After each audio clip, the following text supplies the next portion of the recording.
At 8 a.m. local time on February 24, 2022, 20 to 34 Russian military helicopters flew south from the Belarus-Ukraine border and approached the town of Hostomel. The helicopter group reportedly carried around 300 Russian airborne troops for an assault on Antonov Airport nearby. The assault was an attempt to secure the site as an airbridge for Russian transport troops and heavy equipments for an invasion on Kyiv proper. The helicopter group was met by attacks from Ukrainian small arms and manpads. The attack eventually downed 1 to 3 helicopters, with their pilots ejecting. Despite the attacks, the airport was swiftly captured due to minimal defense by members of the National Guard. After the capture of the airport, Russian troops began to prepare for the arrival of 18 Ilyushin Il-76 transport aircraft, with reinforcements for the assault. However, the Ukrainian 4th Rapid Reaction Brigade, along with Ukrainian Air Force, did a decisive counterattack, prevented the transport aircraft from landing at the airport, forcing it to return to Russia. This event became a major deciding factor in the Russian attack on Ukraine, which is still an ongoing crisis. Here are the key features on what happened in Ukraine till now.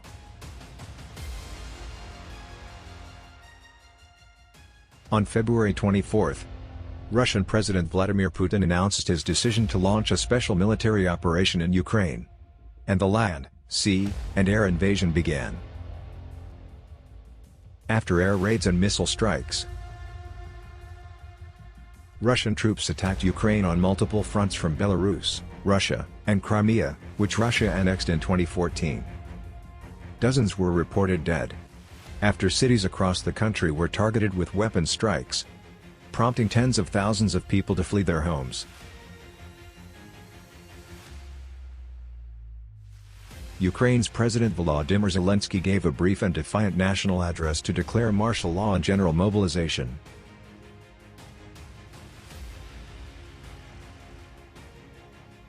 Meanwhile, U.S. President Joe Biden extended full blocking sanctions to Russian banks.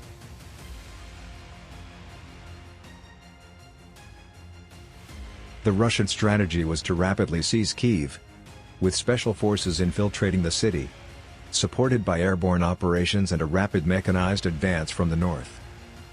Russian forces attacked Kyiv from Belarus along the west bank of the Dnipro River, apparently to encircle the city from the west.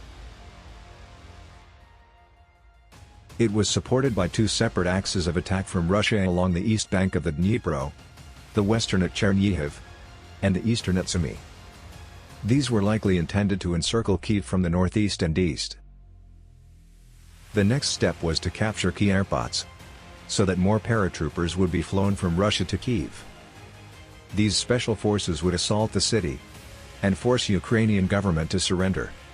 On 26 February, Russian airborne forces attempted to seize 2 key airfields near Kyiv, launching an airborne assault on Antonov Airport, followed by a similar landing at Escalation Air Base south of Kyiv.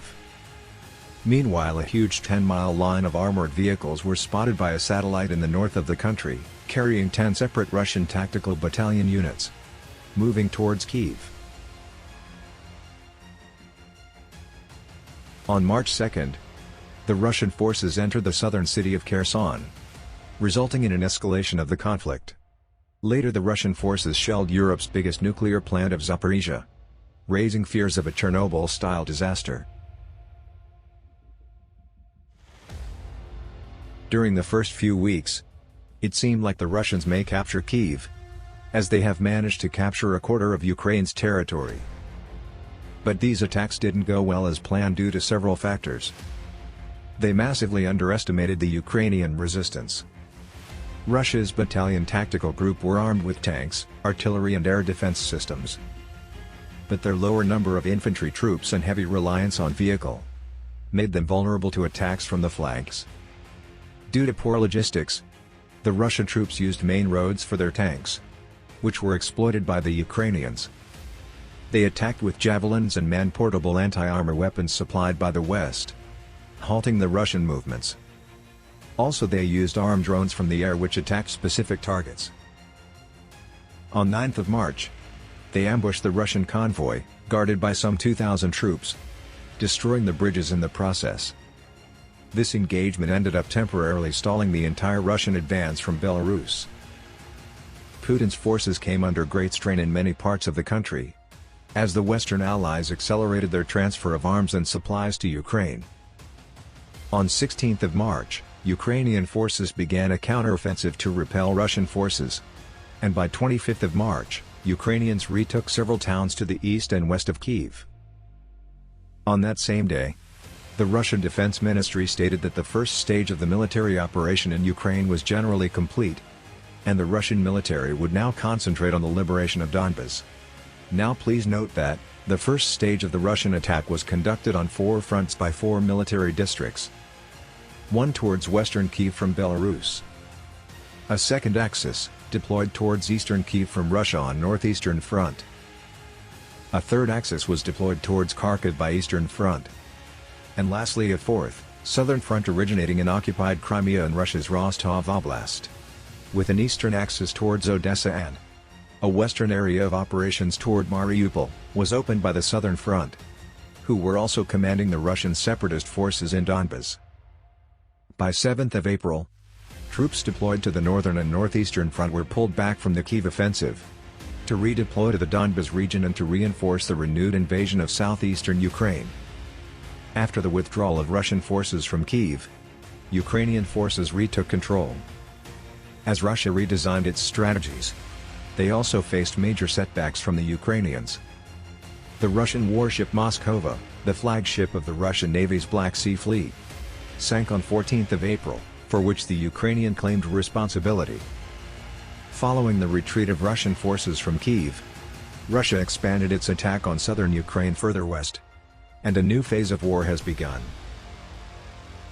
Meanwhile in the south, fierce fighting was going on between the Russians and the Ukrainians for control over Mariupol. On 26 February, the siege of Mariupol began, as the attack moved east, linking to separatist-held Donbas. The city was bombarded with missile strikes, but the Ukrainians fought back relentlessly. On 2 March, Russian troops won a battle at Kherson.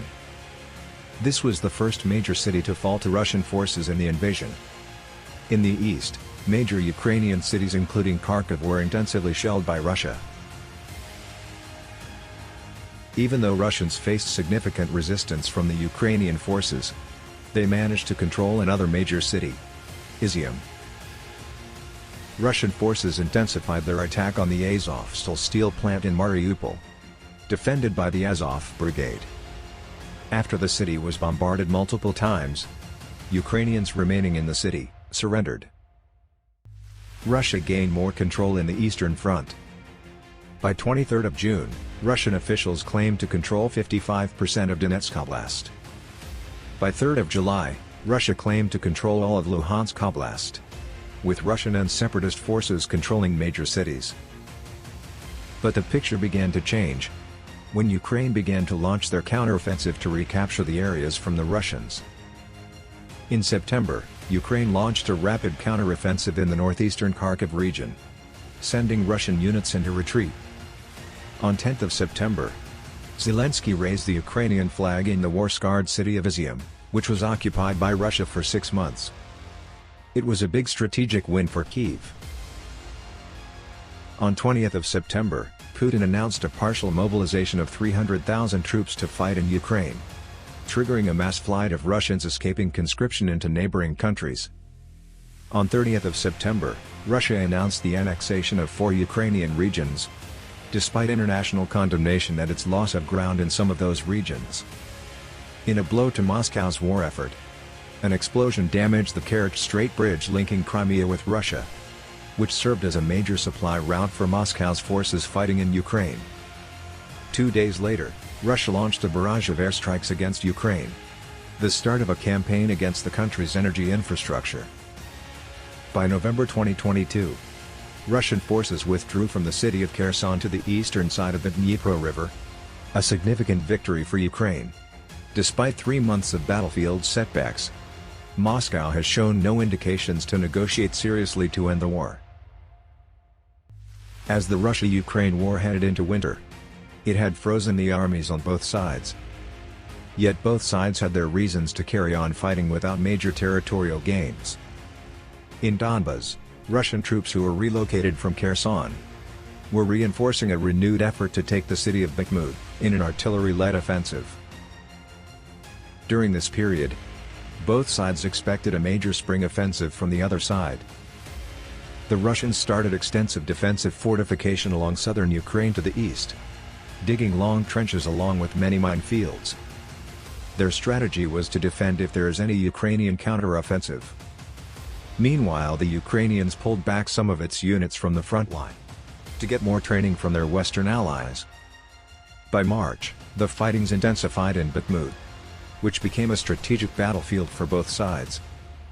In a turn of events, major classified documents of the United States related to the Russo-Ukrainian War was leaked online, leading to a shockwave across the country. The timing of the leak was also concerning, as many believed that Ukraine was planning on a massive counteroffensive, and the leak may have delayed their strategic move.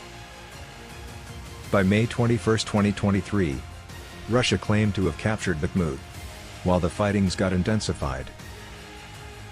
In the early hours of 6th of June, an explosion destroyed a critical infrastructure in Russian-controlled area of southern Ukraine, the Novokakhovka Dam.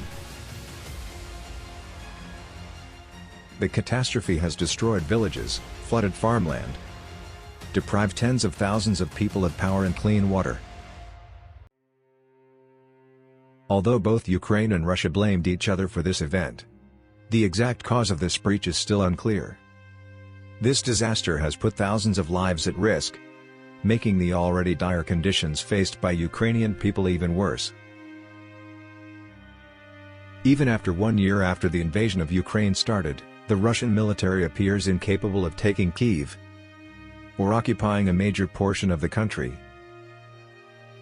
Even though Ukrainian forces have enjoyed 3 months of success on the battlefield, its counter-offensive strategies may take time. There is still uncertainty in either side capable of making a decisive breakthrough in the near term.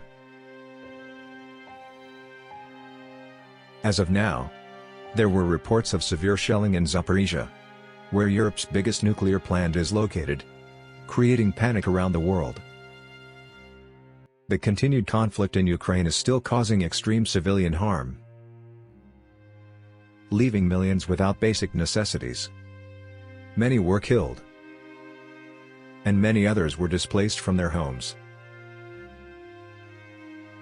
The war also triggered an economic turmoil across the world.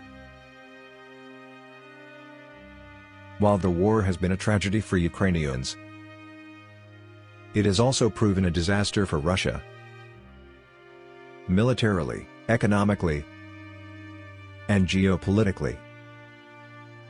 The war has badly damaged Russia's military and tarnished its reputation, disrupted the economy, and profoundly altered the geopolitical picture. As Russia couldn't make any significant gains during this conflict, it resulted in the development of frictions among prominent Russian leaders. Yevgeny Prigozhin, the head of Russian mercenary group, the Wagners, has openly criticized Russian Defense Minister Sergei Shoigu throughout the war, calling him incompetent. It finally reaching a breaking point when Prigozhin accused military leaders of striking Wagner camps